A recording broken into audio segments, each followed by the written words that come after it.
ሲጠበቅ የነበረው የሪያል ማድሪድና የቪኒሺየስ ጁኒየር ስብሰባ ያለ ውጤት ተጠናቋል። ቪኒሺየስ ጁኒየር ዛሬም ከሪያል ማድሪድ የቀረበለትን አዲስ የውል ስምምነት ውድቅ አድርጎታል ተብሏል። ዘሰን በዘገባው ሰበር ሲል በዘገበው ዘገባ ላይም ከውስጥ ምንጮች አግኝቼዋለሁ እንዳለው ከሆነ ቪኒሺየስ ጁኒየርና ሪያል ማድሪድ ውይይታቸው ያለ ስምምነት ተጠናቋል ሲል ሐሳቡን አስቀምጠዋል። ዛሬ ጠዋት ላይ ስብሰባቸውን ያደረጉ ሲሆን የክለቡ ፕሬዚዳንት ፍሎሬንቲኖ ፔሬዝ በስብሰባው ላይ አለመገኘታቸው በራሱ የቪኒን ካምፕ እንዳስቆጣ ወይም የቪኒን ወኪሎች እንዳላስደሰተ ተነግረዋል። የክለቡ ሲኢኦ ዋና ስራ አስፈጻሚ ሳንቼዝ እና ሌሎች አመራሮች የተገኙ ሲሆን ውይይታቸው ውጤት አልባ ወይም ፍሬ አልባ ነው ተብሏል። ቪኒሺየስ ጁኒየር 30 ሚሊዮን ዩሮ ዓመታዊ ከግብር ነጻ ደመወዝ እንደዚሁም ደግሞ የምስል መብት 100% ከዛ ባለፈም የፊርማ ገንዘብ መጠየቁ የሚታወቅ ሲሆን በእነዚህ ሶስት ጉዳዮች ላይ ለስምምነት ለመድረስ ያደረጉ ጥረት አለመሳካቱ እየተጠቀሰ ነው። ቀጣይ ሁለተኛ ስብሰባ ይደረጋል ወይስ ምን ይሆናል የሚለው አብረን የምናየው ቢሆንም አብዛኞቹ የመረጃ ምንጮች ግን ከዛሬ በኋላ ሌላ ስብሰባ አይኖርም፣ ወይ ቪኒሺየስ ጁኒየርን ሪያል ማድሪድ ይሸጠዋል አለያም ደግሞ ቪኒሺየስ ጁኒየር እስከ ዓመቱ መጨረሻ ድረስ ቆይቶ በነጻ ዝውውር ሪያል ማድሪድን ይለቃል። እነዚህ ናቸው አማራጮች እየተባለ ይገኛል።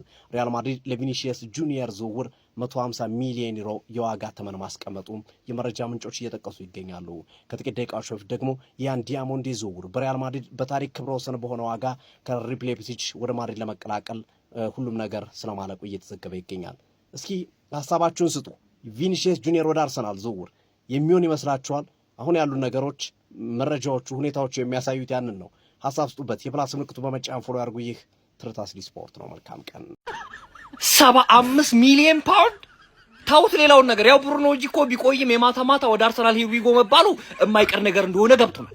እኔን ያልገባኝ ግን እንዴት ነው አርሰናል ብሩኖ በ75 ሚሊዮን ፓውንድ ብቻ ላይ ያገኘ ቻለው? እንዴ ይሄ ሰውዬ ማለት በፕሪሚየር ሊጉ ከቶፕ 6 ውጪ ምርጡ የመሃል ሜዳ ተጫዋች ነው። የብራዚል ምርጡ የመሃል ሜዳ ተጫዋች እና ያገኘው በ75 ሚሊዮን ፓውንድ ብቻ ነው። እንዴት ነው የምትከራከሩት? በእናትህ አንድሬ ቤርታ እንዴት ነው የምትከራከረው? ብሬለኝ ምናምን ብለህ እንዴት ነው የሚከራከሩት እነዚህ ሰዎች? ይሁን የምነግራለሁ። ስለዚህ ከስር ማስቀመጠው ቪዲዮ ላይ ብዙ ተናግሬያለሁ። ይችላል ያላችሁ ሚድፊልደር ላይ አፕግሬድ እና ብቻ የቦታውን ነገር አደራ።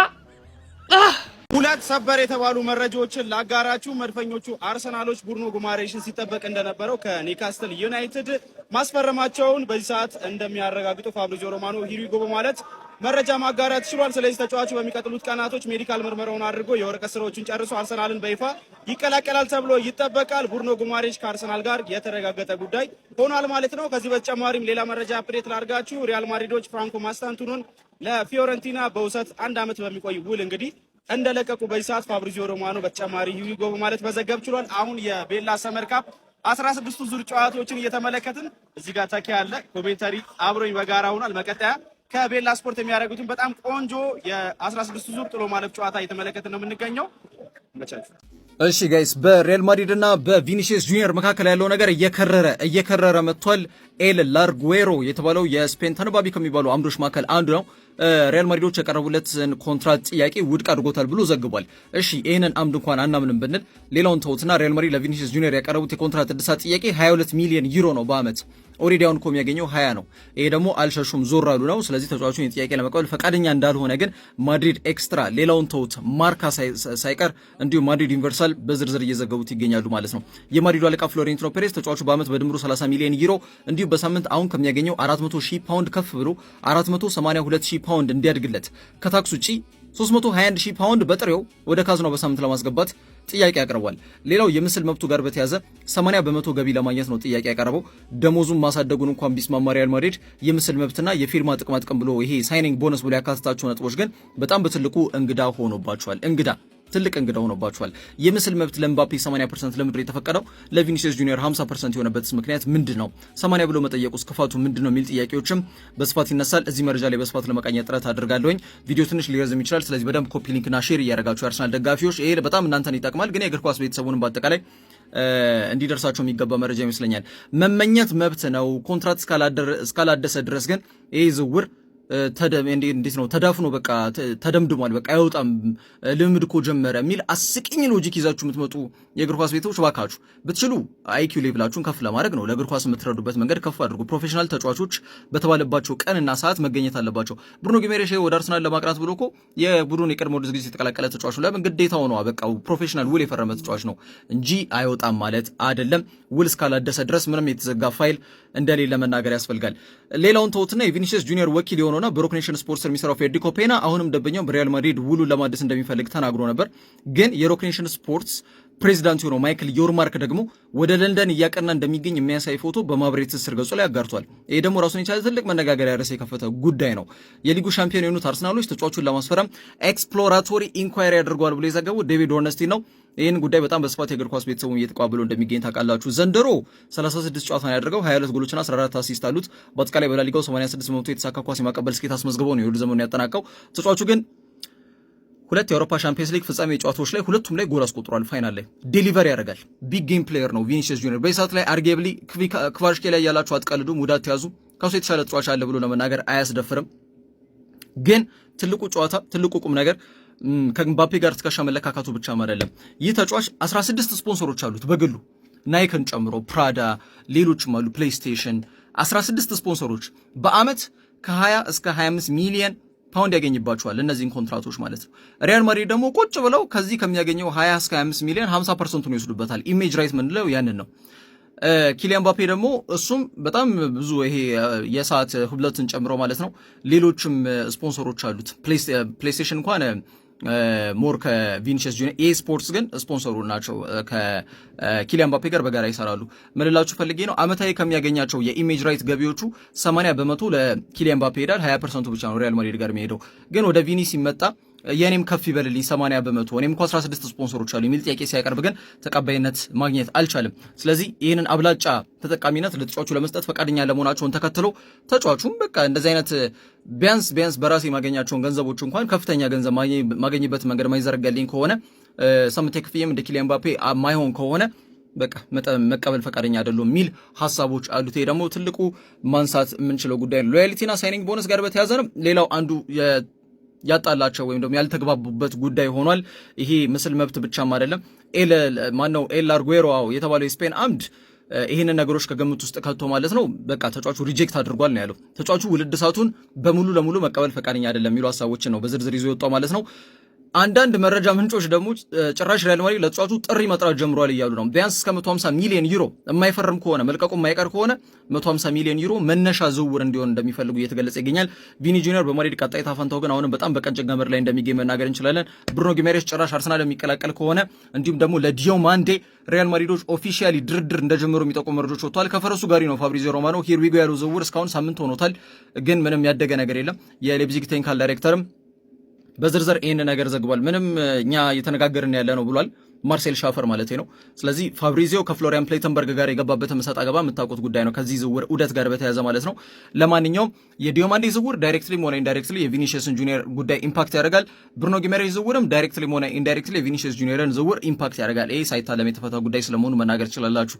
ዝርዝር መረጃውን ገና ያነሷቸው በጣም ብዙ ነጥቦች አሉ። ስለዚህ ተጫዋች ጋር በተያያዘ ያው ቲክታክ ነው ታውቃላችሁ። ስለዚህ ዩቲዩብ ቻናል ከላይ አስቀምጥላችኋለሁ። ቻርሊ ቲዩብ ኦልሞስት ወደ 300 ልንጠጋ ነው። ገና 1000 መግባት አለብን አይደል? ይፈጣል።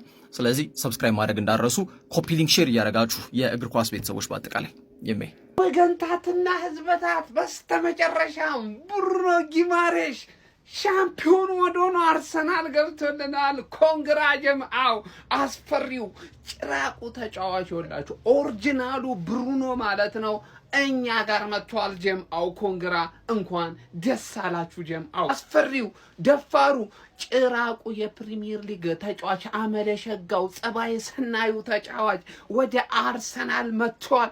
እንኳን ደስ አላችሁ። መሃል ሜዳ ላይ ከዚህ በኋላ ከኛ ጋር እናቱ የወለደችው የሚፎካከር ቡድን ይኖራል አይኖርም? ያው ኋላ መስመራችንን አረጋግጠናል። አሁን ፊት መስመራችንን የሚፎካከረ አንድም ቡድን የለም ለማለት አንድ ፊርማ ብቻ ይቀረኛል። ከዚህ በኋላ ቀጥለጥ አድርገን ቀኝ ግዛት መግዛት ያለብንና አካሎች በሙሉ መግዛታችንን እንቀጥላለን ማለት ነው። አምና ጀምረናል። ዘንድሮ አውሮፓ መድረኩም አይቀርንም ማለት ነው። ይላል አባቴ። ኮፒ ሊንክ ሼር አድርግና አዳርስለት። ይኸውልህ መጣለ በለው። በመጨረሻም ተጠባቂ ዝውውር ሆኗል። ብሩኖ ጊማሬሽ ወደ አርሰናል የሚያደርገውን ዝውውር እንዲያጠናቀቅ ኒውካስሎች ፍቃድ ሰጥተውታል። ለሕክምና ምርመራ በረራውን ለማድረግ እየተዘጋጀ እንደሆነም ዝነኞቹና ታማኞች የመረጃ ምንጮች ዘግበውታል። ከዴቪድ ኦርኒስተን እስከ ፋብሪዚዮ ሮማኖ የዓለም መገናኛ ብዙሃኖች በሙሉ እየተቀባበሉት የሚገኘው ዜና ሆኗል። ብሩኖ ጊማሬሽ መድፈኛ ሆኗል። ምናልባት በቪኒሲየስ ጁኒየር ዝውውር ጉዳይ ጥላ ስላለበት ወይም ጥላ ስላጠላበት እንጂ ይሄ ለአርሰናል እጅግ ምርጡ ዝውውር ነው ማለት ይቻላል። በነገራችን ላይ አርሰናል ቀድሞ ከተጠየቀው ገንዘብ በታችም መክፈሉ ተረጋግጧል።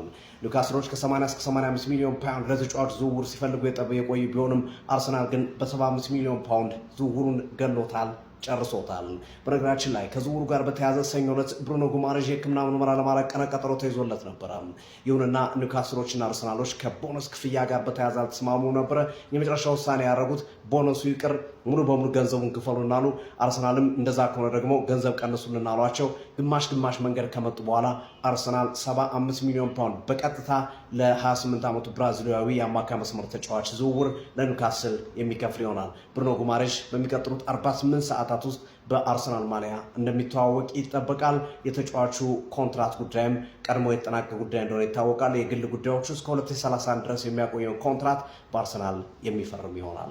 መድፈኞቹ እንግዲህ ይህ ዝውውር በተወሰነ መንገድ የመስተጓጎል ነገር እንደነበረው ገልጸናል። ያም ቢሆን ግን እርግጠኛ ነበረ ዝውውር እንደሚጠናቀቅ ደጋግመን ተናግረናል። በዚህ መሰረትም የብሩኖ ጊማሬሽ ዝውውር ወደ አርሰናል ተጠናቋል። ዌልካም ወይም እንኳን ደህና መጣህ በሉት አርሰናሎች። ይመቻል። በ75 ሚሊዮን እንቶ ፈንቶ ስለ ጊማሬሽ አቃቂር ለወጣን የመጣሁት ያዝ ወያላ። አንደኛ ጉዳት አለበት፣ የግራ ቂጡ ዋንጫ ወልቋል። ሄዳ አረጋግጥ ካላመንክ። ሁለተኛ ስነ ምግባር የለውም፣ ያጨሳል፣ ይቅማል፣ ይጠጣል፣ ዘራፊ፣ ቀማኛ፣ ከሶስተኛ ክፍል የተባረረ ባህሪውላ ዜድ ማይነስ የሚሰጠው ስነ ምግባር የሌለው ሰው ነው። አረጋግጥ ከፈለግ። ሶስተኛ ሸበቶ ኤክስፔርዴቱ ደርሷል። የአርቴታ ታላቅ ብራዳ የጆሮ ጠጉሩ ላይ ሸበቷል። ለተጫዋቾችም ለአሰልጣኝነቱም ላይ አርጅቷል። ካላመንክ አረጋግጥ። ይሄ ቪዲዮ ስሙት። ብሩኖ ጊማሬሽ ወደ አርሰናል ሂር ዊ ጎ። እኔ ብዬላችኋለሁ። ፋብሪዚዮ በመጪዎቹ ጥቂት ቀናት ይልላችኋል። የግልጽ ጉዳይ ነው። በቃ እኔ እቀጣለሁ። እኔ ኃላፊነቱን ወስዳለሁ። የተጫዋች ወደ አርሰናል ዝውውሩን ካላከናወነ ማለት ነው። ሂር ዊ ጎ ነው አስጠብቀን ነበር። ይኸው ሂር ዊ ጎ ተብሏል። ቀጣይ ቪኒ ምንም ጥያቄ የለውም። እስካልፈረመ ድረስ ተስፋ አለው ይላል። ይመቻቹ የአርሴ ፋሚሊዎች። ኮፒ ሊንክ ሼር እያደረጋሉ። ቪኒን በተመለከተ አዲስ መረጃ ተሰምቷል። እቺን ቪዲዮ ተመልክተን እንመለስ።